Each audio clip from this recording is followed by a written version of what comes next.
Hello everyone and welcome back to Rob's Gaming Table. Today on the table, we are in round 5 of the Canadian National Championship for Game of Thrones The Card Game 2nd Edition, held in Toronto, Ontario, Canada. On the left we have Cole, on the right we have Chris. Looks like Cole is playing Targaryen Banner of the Lion. He started with Jaime Lannister, Viserys Targaryen, and a King's Road in play.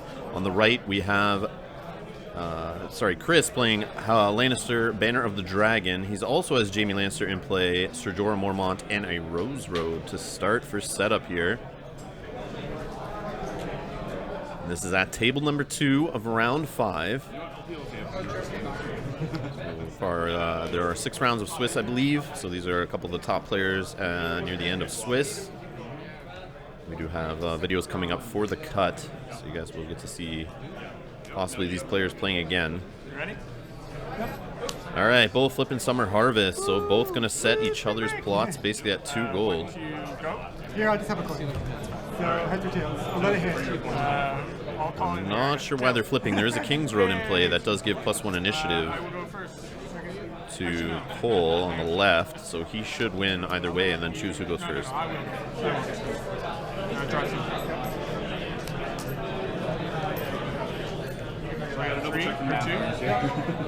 Oh, they just realized it. They just caught +1 initiative on the King's Road. So Cole wins it anyway. I think he won the flip, so he's choosing himself to go first. That's funny.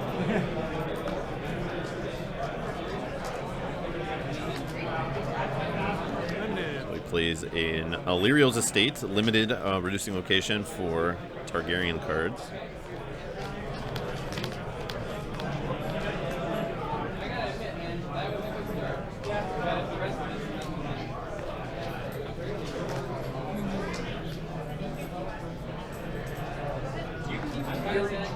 So with Cole having the King's Road in play, he is better set up economy-wise. Plus he got his Illyrio's Estate out. We could still see a King's Road played by Chris, but having it already on the table definitely gives him a slight advantage. But not much economy all around either way for this first round, so may not get that crazy on either side of the board.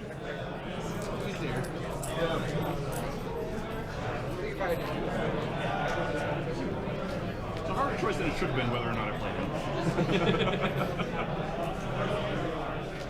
It definitely makes the choices a lot harder when you don't have a lot of economy to start the game, because the single character, whatever you can play on the board, might make a complete difference. Especially going first, it's unsure what your opponent will play, so it could go very bad for you with a small board on the first turn if your opponent gets to take advantage and whittle your board down there. You're trying to play comeback, but Tyrion Lannister is not a bad marshaled character for the first round. But the military advantage definitely is on the Lannister side right now of the board before marshalling even happens here. And we got a Hound just to add salt to that wound. So military can be handled here by the Lannister player on the right. Chris, no problem. He should be able to deal with Jaime across the board. So let's see what happens here. We got an intrigue to start with Tyrion.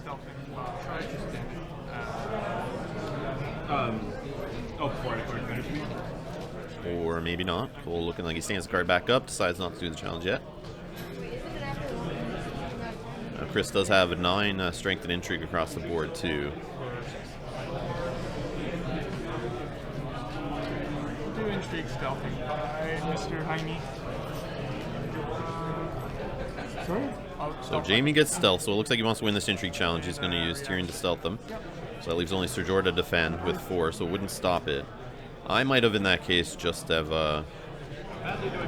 stealthed Jorah to maybe, you know, entice Jaime to kneel, but either way, you're not going to win that military challenge on defense. Your copy. And a copy of Tyrion gets nabbed on the intrigue claim there.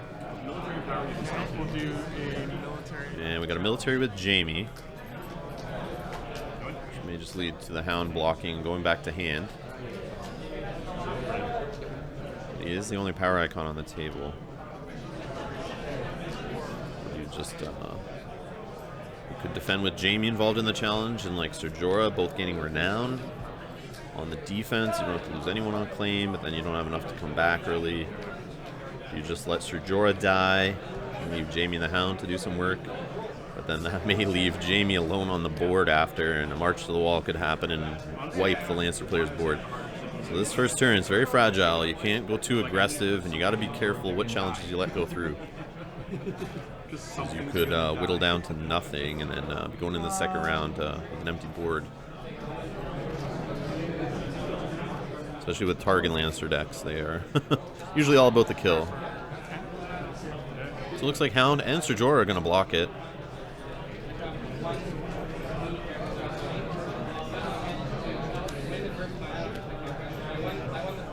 Viserys able to come in on a power challenge unopposed most likely here when the Hound goes back to hand. So Forced reaction. they're both forced reactions. So Betrayal Token goes on, force reaction. Also, the Hound jumping back to hand or discarding a card from hand, which is going to happen here. So one card from random from the hand. It is a copy of Magister Illyrio. So Hound will stay in play, which helps protect against the March to the Wall play. And keeps 3 characters on his board. So a Renown goes to Ser Jorah, and we have a power challenge coming in here unopposed. No power to claim. That is the challenge. Alright, so now we got Jaime on the other side coming in with a military challenge, not kneeling to attack. 2 gold still remaining though on the side of the Targaryen player. Could have a Burnman jump in. Help on the defense even, or just block the unopposed and take the claim. So looks like we got a block of 5 with Jaime on the other side to stop the unopposed. It looks like Viserys Targaryen does get taken for claim and doesn't get to use his ability to remove any attachments in play at this time. And we got an Intrigue 5 strength with Jaime. Tyrion's going to gain 2 more gold, so we got 4. So if there's a Hound in hand for the Targaryen player, it would probably jump out now, but it does not look like that's going to happen. He's shuffling up to take the claim here. And it is a copy of Nightmares, taken for Intrigue claim. And dominance goes to the Targaryen player. Looks like we are tied here 3-3 after the first round. Reserve a 6. I 6.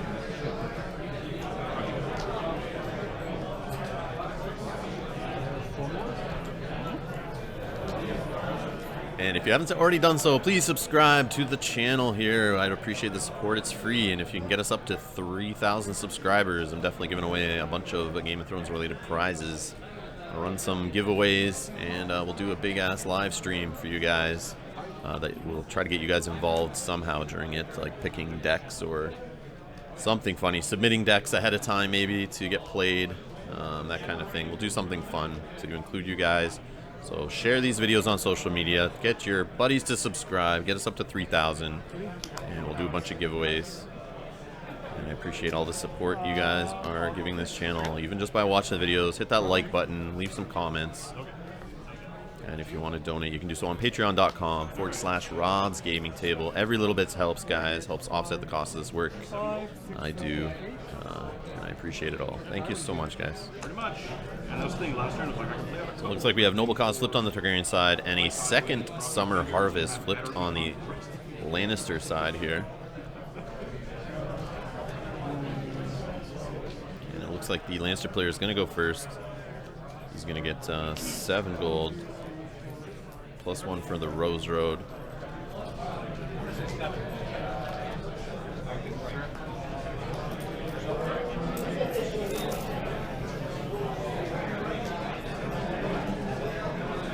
I'm not sure how he has 2 gold left. I'm not sure if I'm miscounting. I think you would have 8, right? 5 gold on the Noble Cause. +2 from Summer Harvest is up to 7, +1 for the Rose Road. I think he popped a King's Road. I don't see one on his discard pile.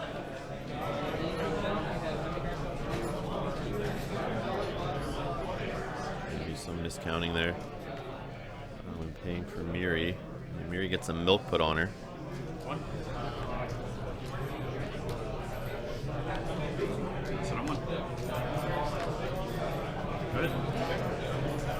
Let's see what else is marshaled on the Targaryen side.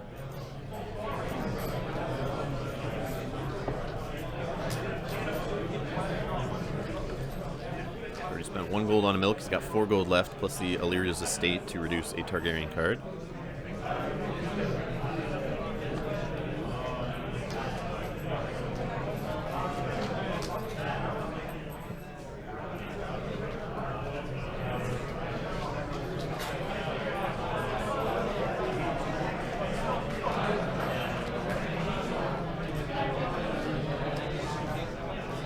Let me know in the comments below, guys, if you think that he did take an extra gold there on Chris's side. I'm not 100% sure, but I mean, just looking at it, I may have goofed it up, but you guys can let me know below. Summer Harvest gets you 2 gold on top of your opponent's gold, which is 5 on his plot, which makes 7 plus the road is 8. Miri costs 7. I don't see any reduction in play. I don't think I missed any being played. 8 minus 7 leaves 1. He has 2. So hopefully a put to the sword doesn't happen here. And hopefully this 1 extra gold doesn't really impact the game too much. But I mean, even just extra gold could win dominance for him. Could be able to pay for a hand's judgment to block something more than it could have. Could ambush in a burn men. Something that he wouldn't be able to do with 1 gold. So hopefully it doesn't affect the game too much, but any of those things could affect the game drastically going forward. Just 1 extra economy. As you guys saw from the Michigan Regionals live stream that was on the channel earlier in the year. Quote unquote possible cheating there in the finals of throwing out Theon and Asha for being short 1 economy and getting him on the board. Definitely won him that game, and he would not have done so if he did not cheat that 1 extra resource there.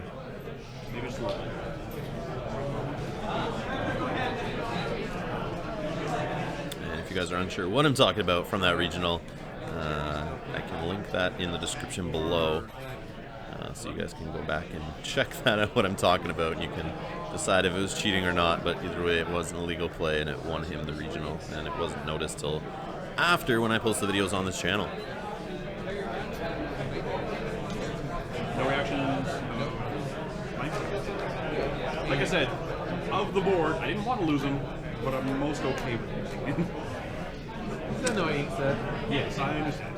So we have 4 gold spent, well actually 3 gold plus the Illyria's estate to slap a crown on Jorah and make him a king, but he's not able to withstand the weight of that crown, and it sends him to the dead pile. Which I'm not sure I would have gone that way. I might have put a crown on Miri, to be honest, unless you have a way to deal with her, because that Milk of the Poppy most likely is going to come off shortly, either from a confiscation, Ralstrich Raiders, or whatnot. So I might have thrown on Miri to throw her down to 1 strength, because then it puts it on the opponent to try to get rid of 2 attachments. It might be a little harder, and Miri being 1 strength is a lot less worrisome than Miri being 5 strength. But I guess the Hound is out there also. 7, 8, 9, 10, 11. No keyword. Difference of 4. Oh yes, my math. I already removed it, but I am 6, 7, 8, 9, 10. So I do take 1 from you? So, You win. First reaction. post reaction. Actually, before that, So there is a Burnman jumping in, so the 2 gold spent to get a Burnman in play on an intrigue challenge. Okay. So I have to lose Tyrion. Or no, actually, sorry. This is a military challenge with the Hound. Jaime Lannister blocked for 7, I think. Oh, sorry. The Hound and Jaime, obviously. I'm getting lost here. or my So Jaime and the Hound coming in on a military challenge. You get to choose your power. Burnman jumps out. Card is discarded, which is a treachery used for keeping the Hound in play. Tyrion dies to claim. And now we got an intrigue challenge with Jaime getting rid of another copy of treachery on the other side of the board. And we got a power challenge with Miri going unopposed. And not sure why a power was put on Miri. She does not have renown. These are power. oh yeah, your gold's over there. Yeah, yeah. What is going on here? And then Dominus goes to the Lannister player. So I think he meant to put the power claim on the house card, but decided to put it on Miri instead. Not sure why. I have 6, 1, 2, 3, 4, 5. So Targaryen player left with just Jaime and Widow's Wail sitting on the board there, crying, "Don't march me, don't march me." But if the Lannister player has March to the Wall, it's going to be played here, and that Burnman is going to get marched from his side. But he does not. He plays Confiscation. He wants to get the Milk of the Poppy off Miri. And we have a second Summer Harvest also on the Targaryen side of things. So he's going to take advantage. Yeah, get some economy to try to recover his board here. Not leave Jamie out there to die. So Lannister Dragon player way ahead here in board presence and in power. I believe using his Canadian dimes there to track his power. He is up to 7 power right now. And this turn is counting 5 gold, 4 from the plot, 1 from the Rose Road.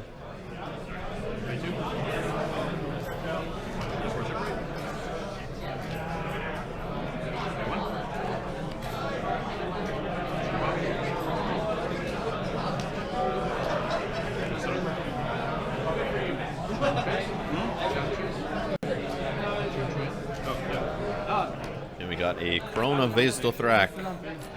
Played for 2 gold. She has a reaction to after a card gets discarded, if it's a character, I believe, you kneel a Dothraki character to move that character from the discard to the dead pile. So Jamie's got a duplicate put on him here. I'm hoping Cole, the Targaryen player, can marshal something else out here, or else this game could be over very quickly. Or something of impact. So we have an Illyrios Estates. Neil here spent, I think, a gold. Actually 2 gold for Drogon. And we have a Hound now on the other side of the board. Sit on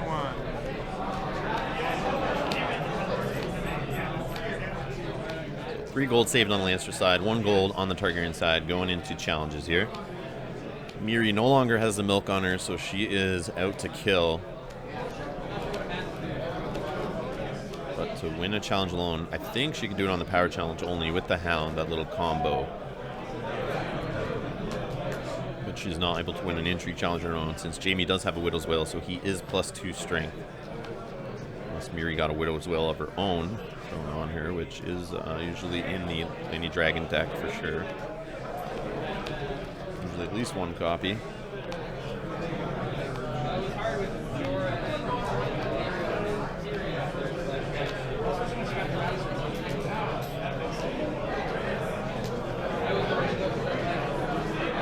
And here we go. It is the Miri plus the Hound power challenge combo here. The Hound jumps back to hand, leaves Miri in play attacking alone when her interrupt gets triggered. So we have Nightmares played on Miri with the 1 gold left that the Targaryen player was holding. So she is now blanked. So unopposed power challenge here. Forced reaction happens on the Hound. Are we going to have another card discarded from hand, or are we going to have the Hound jump back?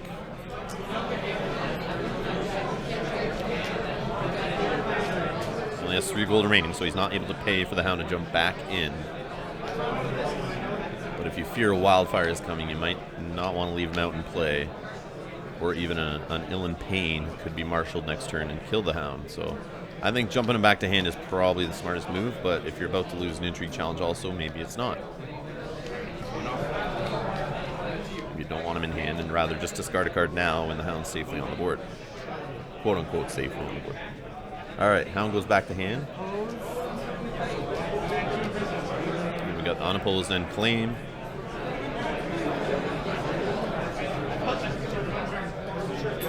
Looks like the Lannister player is 7 power away from winning, I believe.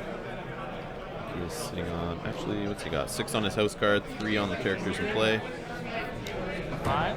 Sitting at 9, so yeah, he's 6 away.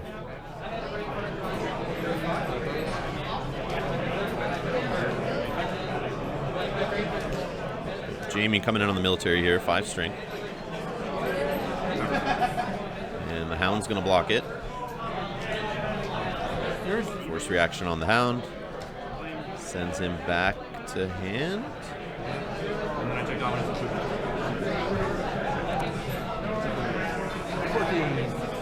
not sure what's sitting in his hand, but I might have kept the Hound in play. Nope, Hound's going to go back to hand.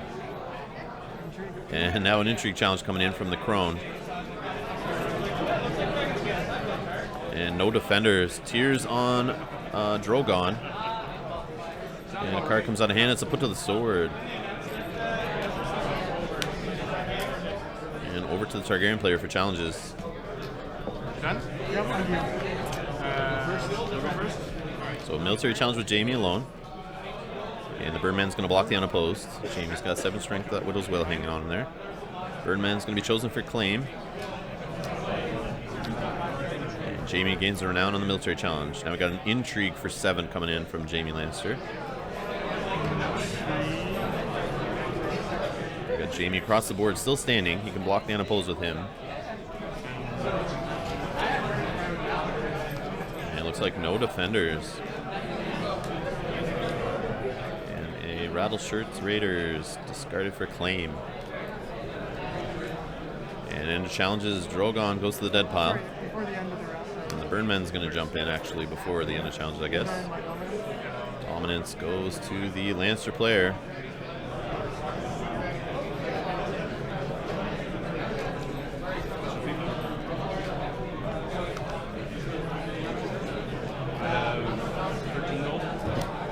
We got trading into the Winds of Winter. So 2 claim plots showing on the Lannister side. 3 gold, 4 initiative. And it looks like the Lannister player chose himself to go first, I think. That's what he said.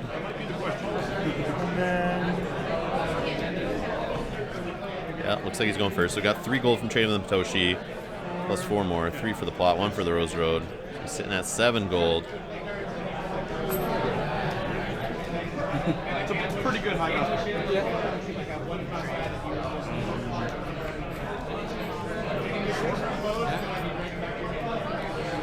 Game of Thrones players, there are 30 minutes left in the round.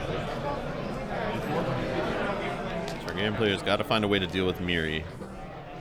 Well, this can be over real quick. We'll see what happens in marshalling here. If Lannister players not really rushing to throw anything on the board here, so maybe he doesn't have anything great in hand. He's got a 2 claim showing, and if he's able to keep his challenges pushing through, Miri or no Miri, he's going to be able to hit the opponent really hard here, taking 2 cards, 2 power, and claiming 2 off the board. Could be enough to seal the deal for sure. But he uses a Lannister Merchant, marshals him in, and then uses it to reduce the Hound. So 7 gold, you expect a tie win or something to bomb into play here, a mountain, but you just get the Hound back out with the Lannister Merchant. 4 gold saved. Replay the Hound or maybe play Put to the Sword or something here.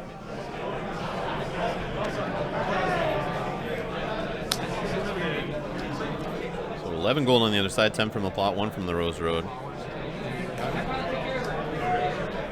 Another Illyrio's Estate. So quite a lot of economy, but looks like only 4 or 5 cards in hand there. Hopefully he's got, you know, a bunch of characters he can just slap on the board here.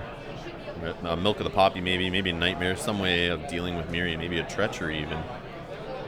Let's have Jaime out so he can play Treachery, and we did see it get discarded from his hand, so he is playing it as part of his banner package from the Lion banner there.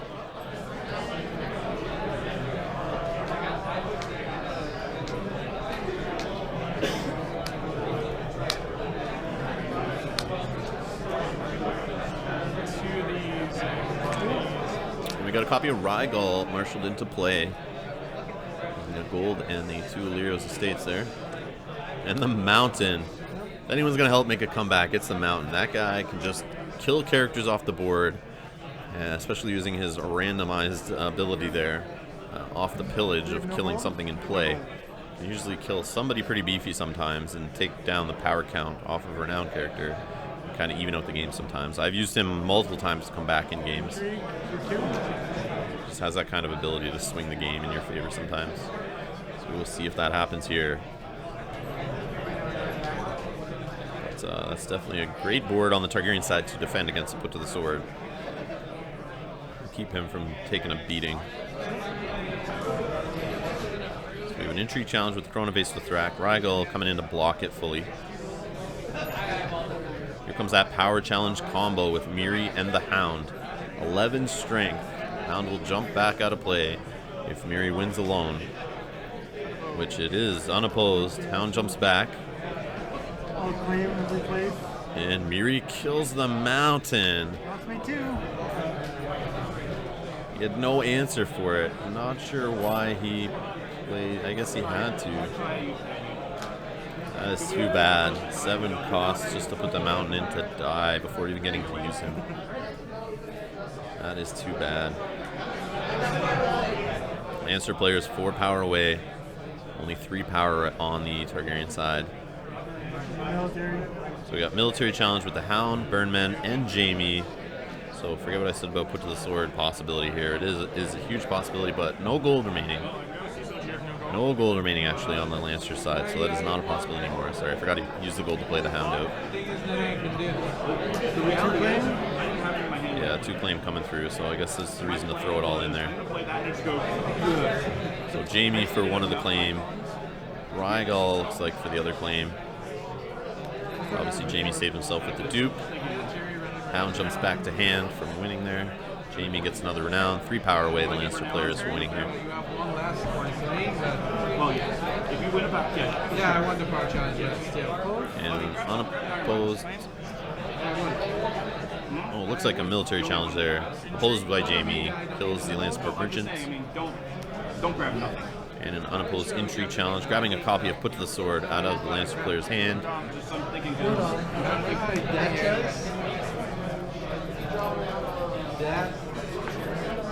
So we got 12 power on the Lancer side, so 5 on the Targaryen side. Trying to do maths and stuff. Like I said earlier, he's got to find a way to deal with Miri. That's the thing, even if you come and hit me hard. It doesn't matter because you were one of those. Miri is the only power icon right now on the Lancer side. Well, I don't know what happened. So we just realized about that power on Miri we talked about earlier. I think it was supposed to go on his house card. He doesn't know why it was there. He thinks it may have just slid on there by accident, so he removes it. So does that make up for the extra gold he took in that one round earlier? Maybe. I don't know. Maybe he didn't take an extra gold. I'm not sure, but I think he did. And now he just got rid of that power. He accidentally put on Miri instead of putting on the house card when he won an unopposed power challenge. I think he's supposed to put it on his house card. So now we got Winter Festival flipped on the Targaryen side into Noble Cause on the Lannister side. kill Tywin. No, I got no gold. But even if you kill Tywin, you'd have to kneel at your board to do it. And I think 3 unopposed We're challenges. now at 11 power on the Lannister side, 5 on the Targaryen side. Targaryen's going first here. Another duplicate on Jaime. Keep him in play. So, I mean, hey, you're still... In both Illyrio's estates to reduce the Targaryen card. We got Magister Illyrio out there. He saves a couple gold. He can reuse one of his characters, stand them after using them. 2 gold, once per phase. And over to the Lannisters from marshalling. We got a Lannisport merchant put into play here. 1, 2, 3, 4, 5, 6. And Ilan Payne. And Ilan Payne's going to go kill the Hound, it looks like. It's too bad.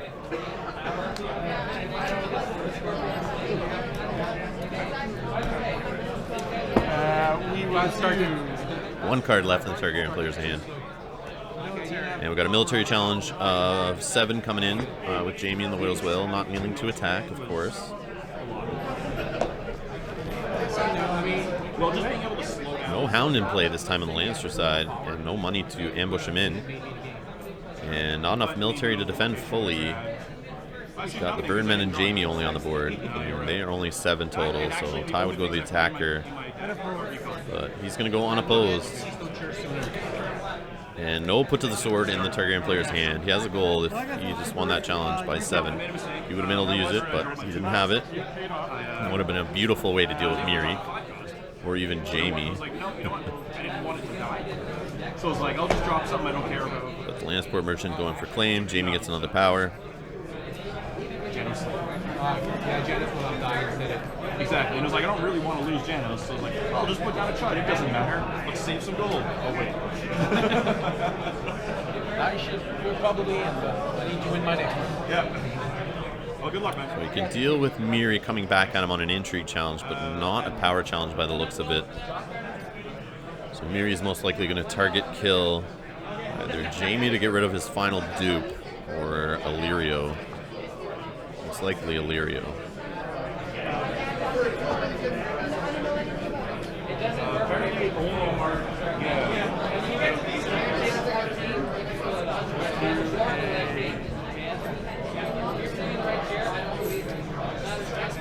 So power challenge with Illyrio, 4 strength. It's going to go unopposed unless Miri blocks it. Crap. Unopposed. He's got a far enough lead. He feels like he's okay to do that. So takes a power away, goes up 2 power on the Targaryen side, putting him at 9 power, 6 away from winning, 5 away from the winning for the Lannister player. So we got ourselves a tight game in the power race, but the Lannister player is yet to go here in this challenge phase.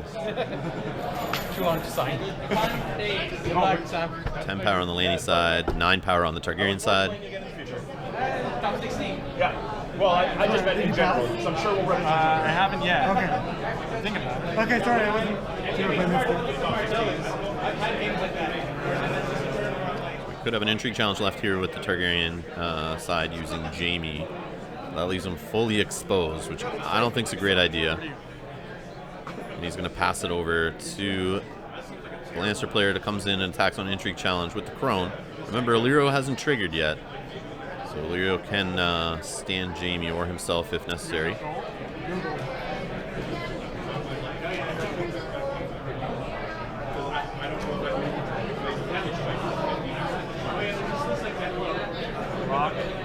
So we got a full block.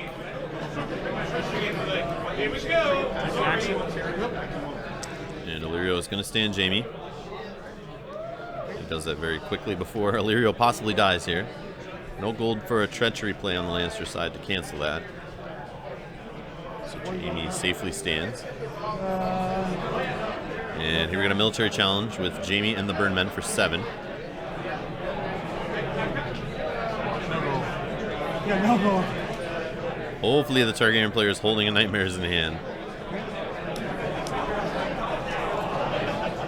And it looks like an unopposed challenge. Going to get 2 power for the Lannister player. Jaime's dupe goes away for claim. Oh, here comes the Nightmares. And there is the Nightmares. Chris on the Lannister side knew it. And it's going to be an unopposed power challenge, though, which still gets 2 power for his side. Takes 1 away from the Targaryen player. So he has 1 power away from winning.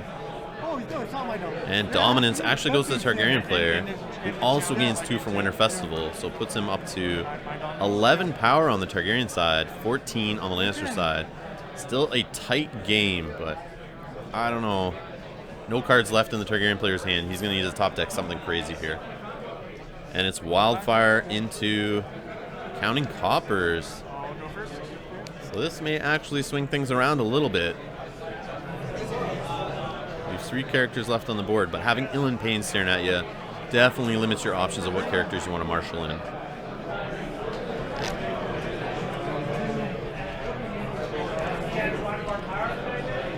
The Lannister player loading his hands there from Counting Coppers. Already had a decent amount of cards in hand.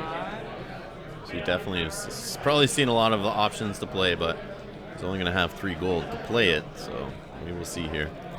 So Targaryen player going first. 5 gold, plus the 2 Illyrio's estates if he wants. She's going to use both of them. We got Khal Drogo, actually. Wow, put some military pressure here. Saving 2 gold, 1 card in hand. Could we have a put to the sword? That would be crazy. So we got Smash Bros. Full effect on the board. Jaime and Khal Drogo a little late in the game, but it may be enough. So we got the Boy King marshaled in here on Jaime, which anytime I believe a character is killed 3 strength or lower. Now I'm going to try to kill him. And Ilan Payne killing the Lannister Merchant, I think, is what he's trying to do here with the Boy King. Is going to give Jaime the last power to win the game. I think Illyrio can attack, or sorry, Ilan Payne can do it to your own characters. And it looks like Cole reads it and decides that is good. So the Boy King gets the final power. And that is it. Chris wins. Congrats to Chris there, closing it out in the marshalling phase. And thank you so much, everyone, for watching. Thanks to all who support the channel. You can do so on patreon.com/Rob's Gaming Table if you guys want to donate as little as $1 a month. Every dollar counts. That's awesome for all you guys who have done it so far. You can also subscribe to the channel. I'd really appreciate it. Hit that like button, comment below, share the video on social media. And again, thanks a lot, guys, for watching. We have tons more games coming up here from Canadian Nationals. We're going to hit the cut soon. And we got the other Battle of the Tridents footage happening and more to come. Thank you so much for watching.